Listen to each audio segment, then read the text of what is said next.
Well, good afternoon, everyone. Thank you very much for being here. It is my pleasure to introduce Secretary of Defense Lloyd J. Austin III and Chairman of the Joint Chiefs of Staff, General C.Q. Brown, Jr. The Secretary and the Chairman will deliver opening remarks, and then we'll have time to take a few questions. Please note that I will moderate those questions and call on journalists. And due to time constraints, I would ask that those I call upon, please limit your follow-up questions to give your colleagues a chance to ask their question. I appreciate your assistance with this. And with that, over to Secretary Austin. Thanks, Patrick, and good afternoon, everyone. And thanks for joining us at Ramstein today. We've just held another highly successful meeting of the Ukraine Defense Contact Group. We've met 20 times now, and I'm more determined than ever. This contact group continues to be inspired by the spirit of Ukraine. For more than 2 years, Ukraine's troops have been fighting valiantly against the Kremlin's invaders. And Ukraine's people have refused to be cowed by Russian attacks on civilians in cities and villages far from the front line. And the Ukrainian people will not let Putin prevail, and neither will we. As President Biden has said, we will not walk away. Now, Putin hoped to isolate Ukraine. Instead, he left himself alone with Iran and North Korea. And that's a far cry from the some 50 nations of goodwill from all around the world who gathered again today. Our allies and partners are here because they understand the stakes. And Ukraine's friends continue to come up with innovative solutions to make key new commitments to provide Ukraine with urgently needed capabilities, especially air defense and armor and artillery ammunition. And we're proud to stand with them. That's why we recently announced more U.S. security assistance for Ukraine valued at up to $300 million. And our allies and partners continue to step up.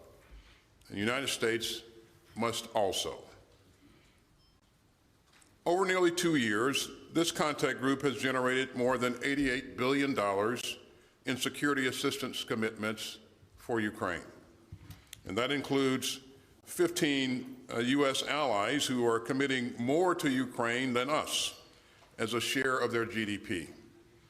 Now, we continue to focus on 2 tracks. First, we're working together to provide near-term support for Ukraine's troops. And second, we're hard at work with Ukraine's leaders to plan its long-term defense and deterrence. This long-term support is rooted in the capability coalitions, and they are now up and running. Capability coalitions bring together countries to focus on Ukraine's most critical immediate and long-term needs. Our aim is to help Ukraine build a combat-credible force for the long haul. The capability coalitions will let Ukraine's friends coordinate our support for years to come. And they create a coherent, nimble, and sustained approach to Ukraine's long-term security. So this morning, I convened the first meeting of the Capability Coalition Leadership Group. That meeting infused even more unity of effort and purpose across these 8 coalitions. More than a dozen allies leading one or more of the capability coalitions gathered to discuss our progress and coordinate the way ahead for cross-cutting issues. The United States is grateful to Denmark, Estonia, France, Germany, Iceland, Italy, Latvia, Lithuania, Luxembourg, the Netherlands, Norway, Poland, and the United Kingdom. They have all stepped up to lead the capability coalitions and to commit resources and personnel to this critical task. And their leadership is a testament to the unity and resolve at Ramstein today. Now, the United States stands by Ukraine because it's the right thing to do and because America cares when freedom is at risk. But we also stand by Ukraine because it's crucial to our own security. the United States would face grave new perils in a world where aggression and autocracy are on the march, and where tyrants are emboldened, and where dictators think that they can wipe a democracy off the map. So when we invest in Ukraine's security, we invest in our own security, and we strengthen this contact group's shared vision of an open world of rules and rights and responsibilities. Today, Ukraine's survival is in danger, and America's security is at risk, and they don't have a day to waste, and we don't have a day to spare either. So I leave here today fully determined to keep U.S. security assistance and ammunition flowing, and that's a matter of survival and sovereignty for Ukraine, and it's a matter of honor and security for America. And make no mistake, Putin is watching, the world is watching, and history is watching. And with that, General Brown, the floor is yours. Well, thank you, Mr. Secretary. Good afternoon, everyone. 2 days after the start of World War II, President Franklin D. Roosevelt said in a fireside chat, "When peace has been broken anywhere, the peace of all countries everywhere is in danger." Russia shattered peace on the European continent with its continued efforts to invade and annex Ukraine. Nearly 2 years, the Ukraine Defense Contact Group has reaffirmed that the broken peace in Ukraine affects peace for us all. And this coalition of steadfast allies and partners continues to work to achieve just and lasting peace on the European continent. Today, the European Defense Contact Group met to discuss our continued commitments to support Ukraine, commitments that are turned into action by some 50 countries here in attendance. I want to echo many of the comments that were made today and thank Secretary Austin for his continued leadership and strategic vision for this international coalition. I also want to thank Defense Minister Umerov, who was with us today, and for guiding Ukraine and its forces with grit and resistance. I also want to thank all the nations represented who joined us for the Ukraine Defense Contact Group to provide the invaluable support. 8 decades ago, President Roosevelt highlighted how global security is interconnected. When conflict disrupted peace in Europe in 1939, it threatened global security and plunged the world into conflict. Today, global security has been challenged once again, and a broken peace in Ukraine represents a risk for us all. Just over 2 years ago, Putin amassed 180,000 troops on the borders of a free, independent, and sovereign Ukraine. The citizens of Ukraine mobilized, Ukraine's military expanded. And for 2 years of hard and intense fighting, the people of Ukraine have sacrificed their lives and their homes to beat back a larger and supposed more capable military. Despite the enormity of the challenge, Ukraine halted initial Russian advances, preventing them from taking Kyiv, and launched successful and offensive operations to retake territory in the eastern parts of their country. Ukrainian forces were able to retake more than half of the territory that Russia temporarily occupied during the early stages of the conflict. Although Russia has made some incremental gains, since it has been at a great cost of personnel and equipment. Ukraine continues retrenching their defenses to fortify their lines and maximize the effects of their ammunition and supplies. From the beginning, Ukraine has asked for the capability and training to stay in the fight. And for 2 years, Ukrainian forces have used this coalition support to repel Russian attacks using innovative strategies and tactics. They have consistently imposed severe tolls on Russian forces and capabilities. Heavy costs on the battlefield, combined with our collective pressure on the Russian economy, has forced Russia to turn to the likes of Iran and North Korea to replenish its military stockpiles and enable its war against Ukraine. For 2 years, we have shown the outcomes we can achieve when we act together and provide support to Ukraine. Russia's plan is to wait out Western will to support Ukraine. This coalition must not let that strategy work. Collectively, allies and partners contributed more than $88 billion in security assistance. This support doesn't just help Ukraine, it strengthens NATO, it helps to bolster the defense industrial base of the United States, Europe, and the world. It enables our own security. The collective support will ensure Ukraine is successful today and into the future. As President Biden and Secretary Austin have said, the United States will continue to stand with Ukraine. Peace and security are more than just words, it is more than just belief. Peace and security require constant work and constant action. The Ukraine Defense Contact Group will continue its work to achieve peace and security for Ukraine and for all. And thank you. I look forward to your questions. Thank you both, gentlemen. Our first question will come from Missy Ryan, Washington Post. Thank you very much. Secretary Austin, nice to see you. First for you, how great is the risk of a major Russian breakthrough given the shortages that Ukraine is now facing? And does that danger continue to grow if the U.S. supplemental is delayed further? And do you think, given the stakes that you laid out in the fight in Ukraine, do you think the United States has a responsibility to dip further into its own stockpiles if the supplemental doesn't pass? And then for you, General Brown, the White House has said that the United States and Israel, based on a U.S. request, are now discussing alternatives to a major ground operation in Rafah. What alternative options exist for achieving Israel's security goals in southern Gaza, including destroying the remaining Hamas battalions without further threatening aid delivery and further endangering the civilians who are sheltering there? Could it achieve those goals with some combination of targeted raids and precision strikes? Thanks. Well, thanks, Missy. It's great to see you as well. Regarding a potential Russian breakthrough, what we've seen on the battlefield is a series of incremental gains by the Russians. To the point that the chairman made a couple of minutes ago, these gains have come at significant cost in terms of personnel and equipment.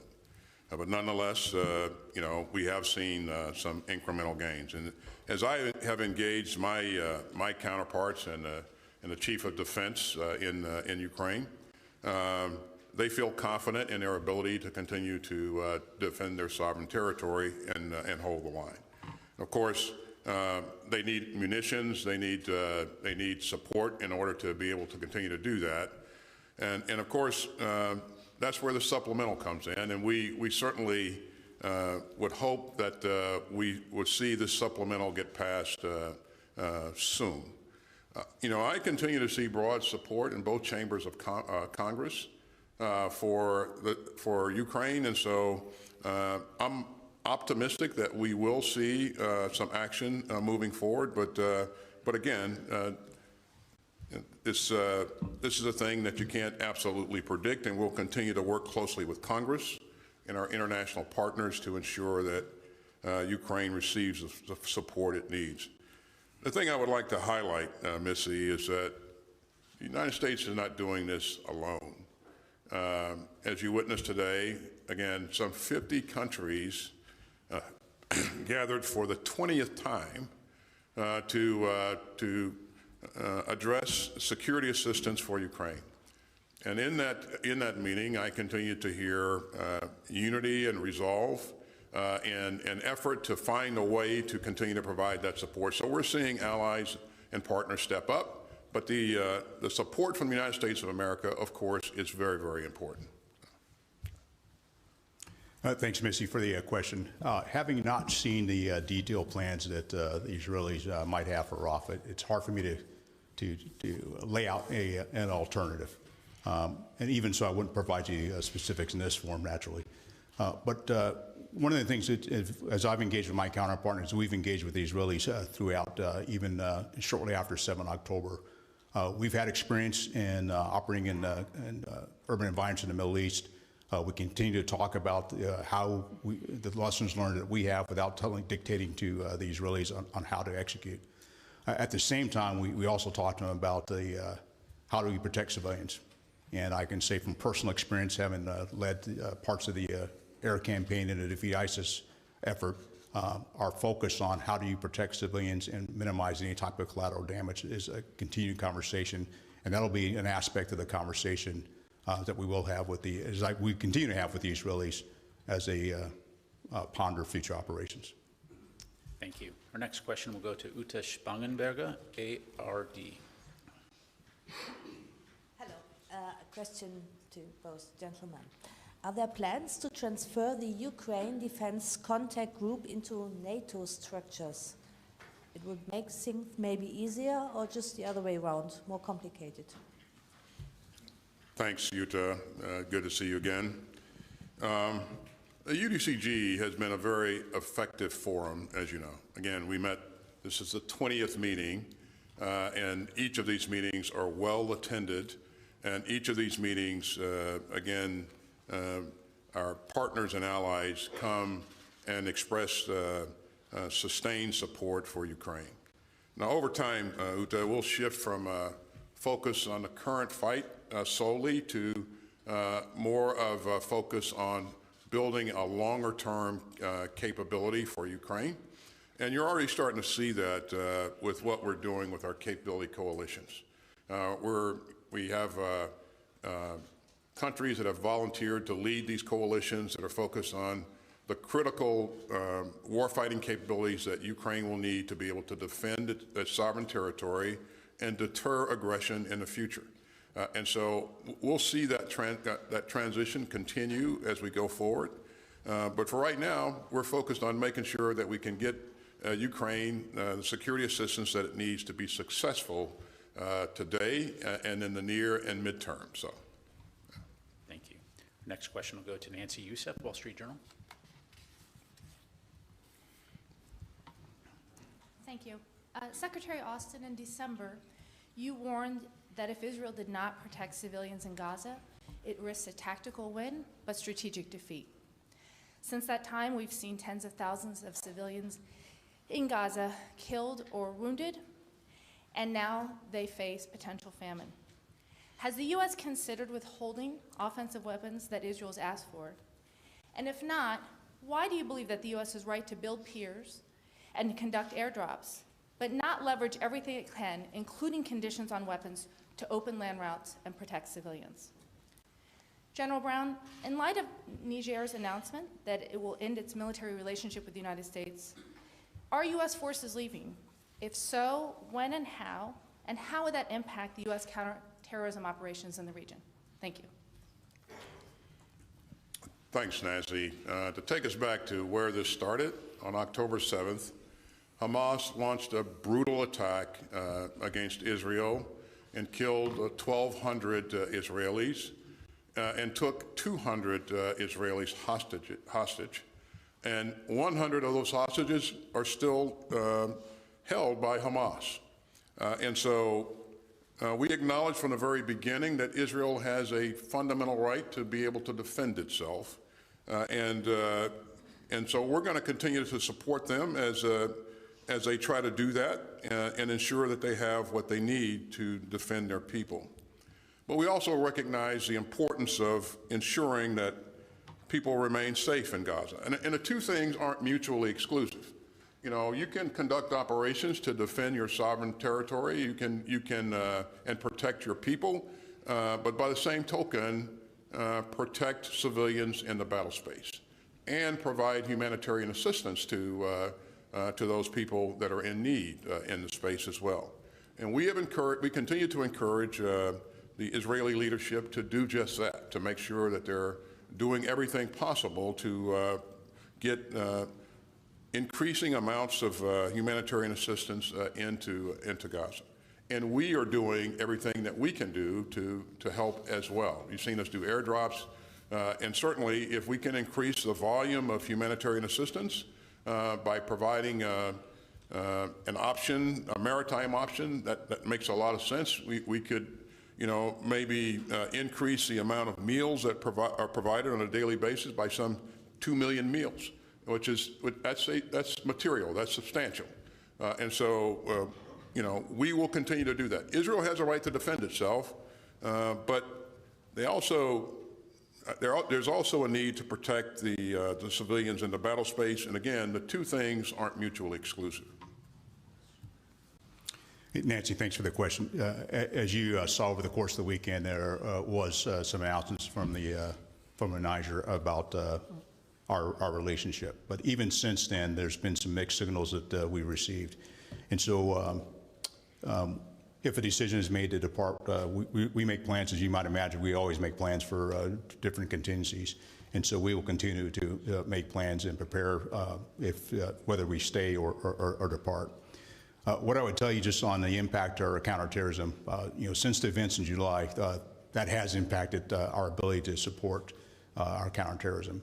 And as we look to the future, we will continue to look at the other nations within the West Africa, as well as some of the allies and partners that actually are working counterterrorism. And matter of fact, I had a chance to sit down with a couple of the chiefs of defense that are also working counterterrorism in West Africa as well, to talk more holistically about our approach as we all work together, as we do, just like we're here working on Ukraine. Thank you. Thank you, gentlemen. Our final question will go to Aisi Tavi, Al Jazeera. Thank you, sir. I just follow my question of my colleagues about Gaza. Over the past 24 hours, Israeli army has carried out a series of airstrikes in the city of Rafah, leaving dozens dead and injured. As you know, Rafah hosts 1.5 million civilian, and we know that Mr. President Biden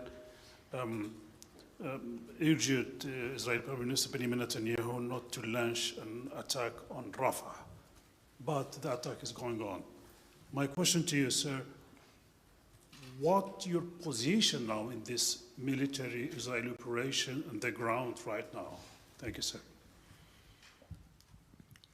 Well, thank you for the question. And we've been clear about the need to prioritize the protection of civilians, and that a military operation should not proceed without a clear and implementable plan to evacuate those civilians out of the battle space and also care for them once you evacuate them. Now, we've communicated this a number of times from the president's level on down, and certainly, I've communicated with my counterpart a number of times. So that should be a key part of any plan, any type of operational planning, to account for and protect those civilians that are in the battle space. And again, we've yet to see such a plan, but we'll have an opportunity to engage the leadership here on that soon. So. Secretary Austin, General Brown, thank you both very much, gentlemen. Ladies and gentlemen, this concludes our press briefing. Thank you very much for joining us today.